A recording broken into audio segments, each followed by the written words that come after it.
As you can see on the sheet, question number 2, question number 5 and question number 6. We have done these questions in the first class because they were different, new. The remaining questions 1, 3, 4, 7 and 8 are questions already present in a book and most probably done in class. But I am doing them because I consider the sums to be very important. Let's start them one by one. So let's go to question number 1.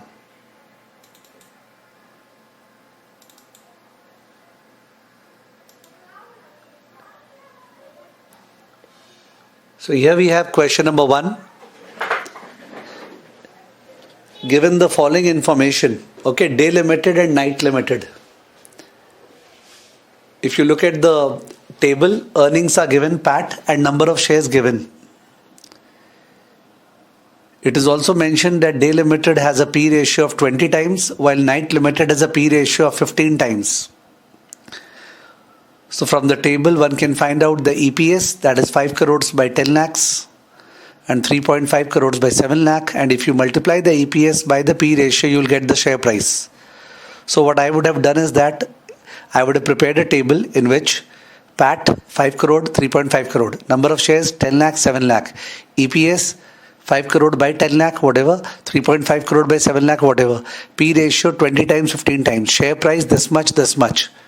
Okay, value of firm A, number of shares into share price, value of firm B, number of shares into share price. So this table I would have completed. So you can also do it at your end because I am going to explain it logically but not by calculations. Okay, please understand. There's nothing great in the sum. Day limited considers takeover of night limited. So day limited is the acquiring firm, night limited is the target firm.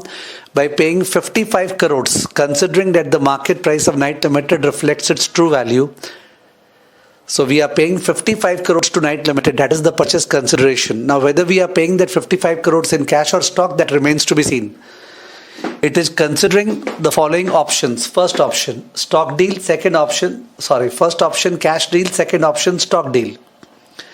You are required to calculate the cost of the takeover. Cost of the takeover means the true cost. That means the amount that we are paying to night limited over and above its own value. It's like NPV to A. So what is the NPV to A? The extra that the NPV to B. That is the extra that we are paying to B. Okay, true cost to A is equal to NPV to B. We also did it in question number 6 in the first class. So true cost of acquisition to A is the NPV to B. That is the extra that you are paying tonight. Okay, and advise day limited on the best alternative. So obviously the best alternative shall be the one in which the cost of acquisition is the lowest. So you'll have to calculate true cost twice. Alternative 1, alternative 2. If we look at alternative 1, so 55 crore is what we are paying. And what is the market value of night limited? You must have already calculated in the table. I think it is coming to 52.5 crore. Let us look at the institute solution.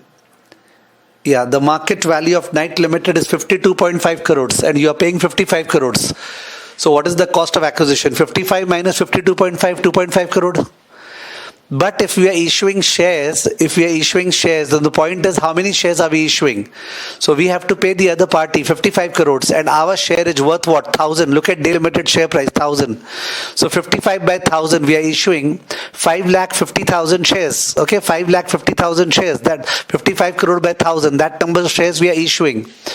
So if we are issuing that number of shares, okay, so in that case, the point is what is the true cost of acquisition? For this, we need the combined value, okay, so that we can find out the post-merger value that night limited is getting.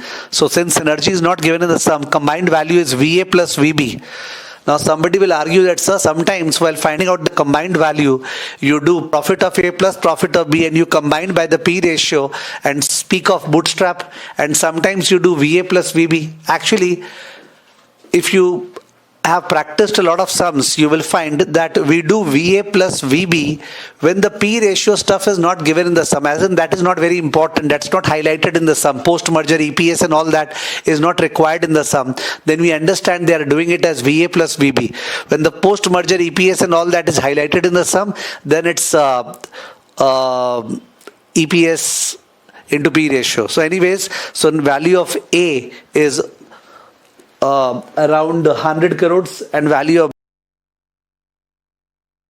combined value 152.5 crores. And what is the ownership of Knight Limited? The ownership of Knight Limited will be the number of shares issued to Knight Limited, which is 5.5 lakhs divided by 10 lakhs plus 5.5 lakhs, the combined number of shares. That comes to 35.48% ownership position. If you want to look at the formula, okay, I know most of you don't like formulas, but some people may wish to have formulas. The ownership position of B is always RNB divided by NA plus RNB. Okay. Now you don't have to take RNB as a formula. This is the number of shares issued to B. So here we were paying 55 crores to B in the form of our shares worth 1,000. So we issued 5,50,000 shares to B. So this is 5.5 lakhs. Okay, this is 5.5 lakhs and this is what? 10 lakhs. So we got the ownership position 35.48%. So whatever is the combined value, B is getting 35.48% of that. So accordingly, the true cost to A will be ownership position of B in the combined firm into VAB minus VB. So we already computed VAB as VA plus VB. Ownership position 35.48 and VB is 52.5 crores. Let's see what they've calculated. So they've calculated negative minus 0.893. Now that's lottery. If A can have a negative cost of acquisition, what more does it require? So in part A, the cost of acquisition is 2.5 crore. In part B, the cost of acquisition is negative 0.893 crores. So obviously, from the point of view of the acquiring firm, negative is good. The cost of acquisition negative. So we would prefer the stock deal. Okay, that's the question. Let's move to the next question now. So the next sum would be question number 3. Okay, so question number 3. Okay, so look at the sum. Anybody who is a relatively sincere student will recognize this age-old sum, which is one of the most clear-cut, repeated sums and big sums in SFM. Abhiman Limited, Abhishek Limited. I hope you are remembering. I will not do it in a very, very intrinsic manner. It has been done 100 times in class. So in this sum, basically, the sum is good because it says that how do we compute the exchange ratio? Some say that we should compute it on the basis of market price, like the price of B by price of A. Some say on the basis of EPS, that is EPS of B by EPS of A. Some say on the basis of BVPS, BVPS of B by BVPS of A. So in this sum they are saying, look, you should calculate the exchange ratio by all the three, and then the final exchange ratio would be a weighted average of these three. Can you see the question? 25% weightage to be given to the exchange ratio based on book value per share. 50% weightage to be given to the exchange ratio based on EPS, and 25% weightage given to the exchange ratio based on market price. So if you look at the top three lines, promoters holding in both the companies 50%, 60%. That means the free float is 50% and 40%. And free float market cap is given. So accordingly, you know the free float percentage, you know the free float market cap. You can calculate the total market cap. Okay, number of shares, we can understand that's from the 200 lakh, 100 lakh, we can find out the number of shares. Please do check the face value. Please do check the face value. Okay, what is the face value of the shares? Do we have it? Yeah, 110. So the number of shares of Abhiman is 200 by 100, that is 2 lakh. While the number of shares of Abhishek is 100 by 10, which is what? 10 lakhs. So it's 2 lakhs and 10 lakh shares. Whatever. So accordingly, you get the price per share because you got the total market cap divided by number of shares.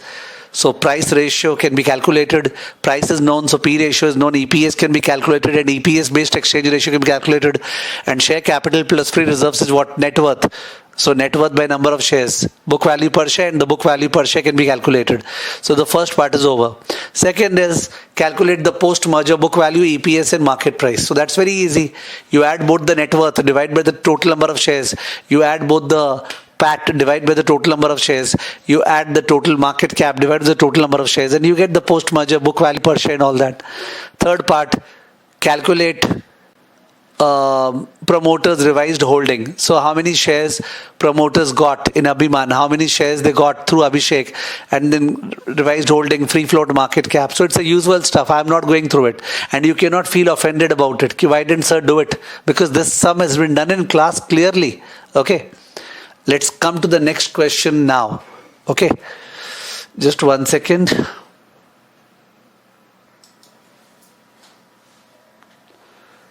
So let's come to the next question. And the next question is question number 4. Okay, I've chosen this question not because I like the question, but because the question is ambiguous. So any conceptual student will not be able to do it right. Okay, that's the risk in the question. What is conceptually wrong about the question? Let me just make you recollect.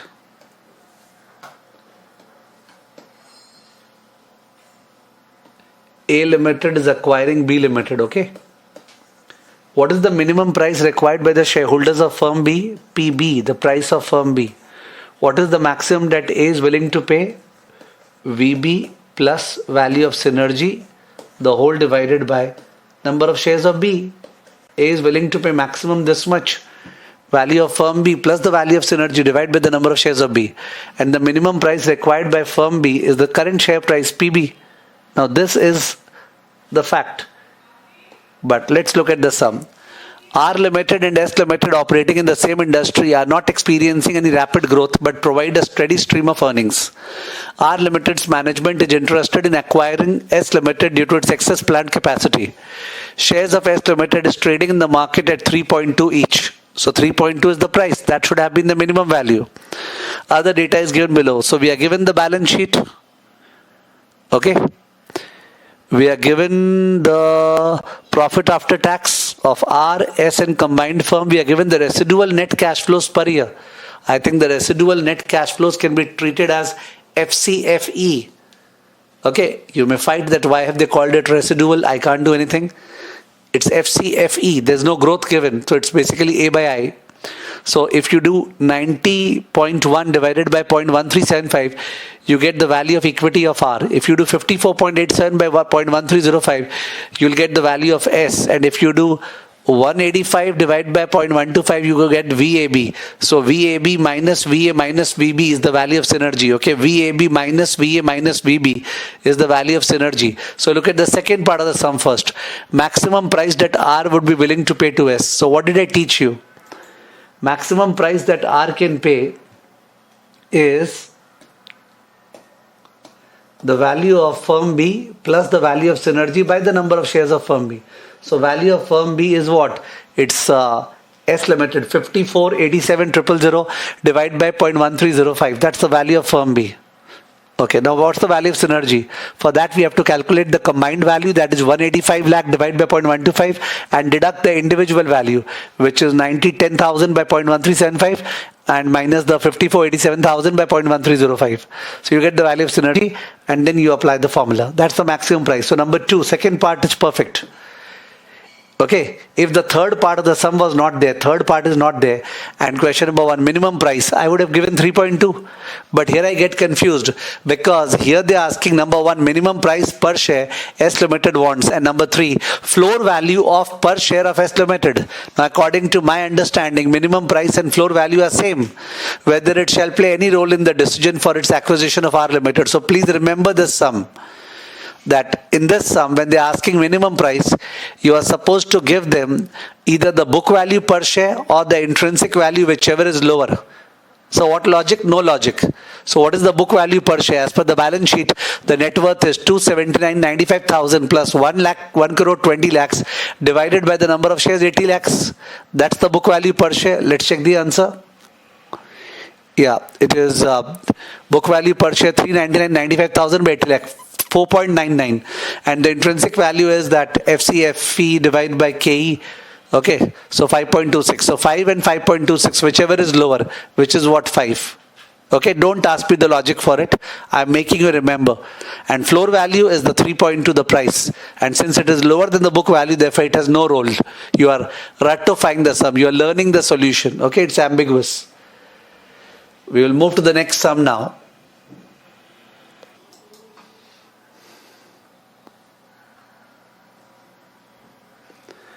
So the next sum is question number 7, I think. Question number 7. Yes, let's look at the sum. Very easy sum. Cauliflower is contemplating the acquisition of Cabbage Limited.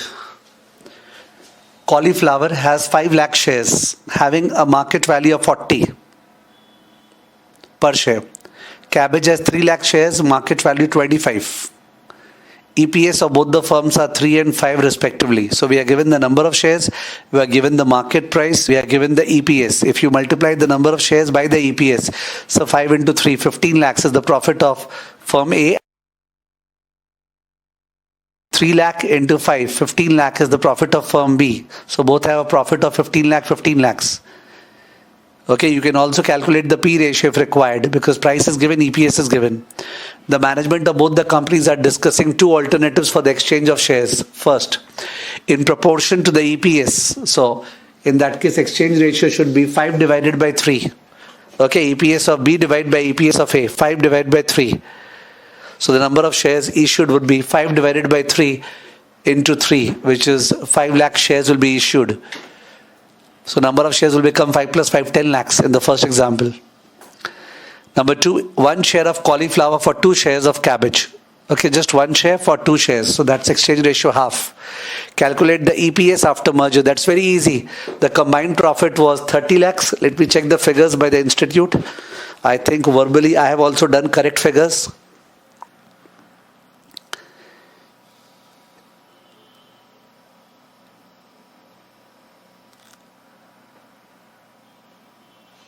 Okay, did I read it wrong? They've written the EPS for cabbage and cauliflower. Okay, look at the way in which it is written. The EPS for cabbage and cauliflower. It was written cauliflower and cabbage. Na? Here they are writing cabbage and cauliflower. So sorry, no issues. If somebody is careful, he will catch. So we have the number of shares of cauliflower acquiring company 5 lakhs and its EPS is 5. So 5 into 5 is 25. And similarly, the target company cabbage has 3 lakh shares, EPS 3. 3 into 3 is what? 9. So 25 plus 9 becomes 34. 34 lakhs is the profit. And the exchange ratio should be 3 by 5 then. 3 by 5, which is 0.6. Okay, 0.6 shares in the first part, and 0.6 into 3 is 1.8. So 1.8 lakh shares are being issued. 1.8 plus 5, so 6.8 lakh total number of shares. Am I correct? Yeah, 6.8 lakhs. So EPS after merger is 34 lakh by 6.8 lakhs. Okay, that becomes 5. So they're asking, show the impact on EPS. If you know theoretically that if you fix the exchange ratio based on EPS will not change, but still you have to show the calculation.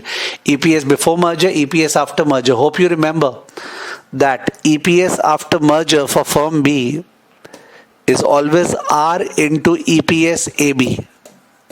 For firm B, we calculate the equivalent EPS. Na? It will come to 3, and for the first firm it will come to 5. There will be no impact in the first part of the sum, I'm sure. Let's see the answer. Yeah, impact on EPS, no impact. But if we are issuing only 0.5 shares, okay, 1 share for 2 shares, then obviously the acquiring firm is gaining because it's issuing lesser number of shares. So its EPS will rise. So you'll find a positive impact. Yeah, 5 becomes 5.23. So there is a positive impact. And over there's a negative impact, decrease in EPS. Okay, so very easy question. This was question number 7. Okay, one question is left, only question number 8. So the last sum, question number 8. It's a very old sum, way back 2000-2001, but it recently came in the exam.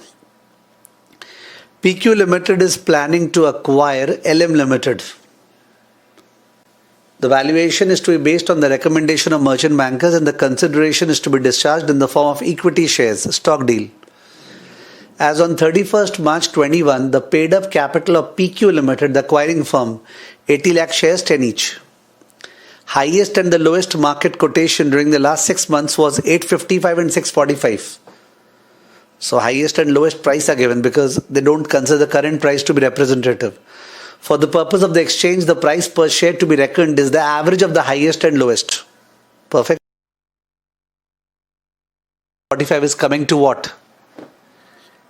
855 plus 645 divided by 2 is 750. So when we are going to pay purchase consideration, our share would be considered to be 150.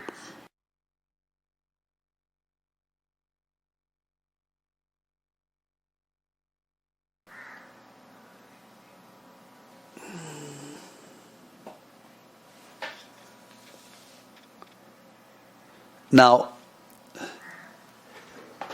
further they are saying that this is the balance sheet of LM Limited, the balance sheet. Okay. We have fully paid shares also and partly paid shares also. Perfect. And then we have an independent firm of merchant bankers engaged for negotiation have produced the following estimates of cash flows from the business of LM Limited. So these are the cash flows of the next 5 years and terminal value is also given. It is the recommendation of the merchant bankers that the business of LM Limited may be valued on the basis of the average of the discounted cash flow at 8% and net asset value. So you have to value twice. Discount these 5 cash flows and the terminal value, you get one answer, and the net assets value as per the balance sheet is the other answer. Okay. Calculate the total value of the business of LM. So you have to value twice. Once by discounting these 5 years earnings and cash flow, and next by the balance sheet. Okay. Then number of shares to be issued. So that is the average of the two answers you got in the first part divided by the 750. Okay, the highest and lowest price average. The basis of allocation of shares. Now for that purpose, you have to understand the total number of shares of firm B, the acquiring company, is not 30 plus 15. It's 30 plus 7.5 because 15 lakh shares are 5 paid up. So the equivalent number of shares is 7.5 lakh. So 37.5 lakh shares. Okay. And on that basis, you can find out how much will be issued to fully paid up shareholders and how much would be issued to partly paid up shareholders. Okay, so that is the solution of this part. As I said, mergers is a very simple topic. There were 8 questions we have taken. I have not taken sums on demerger.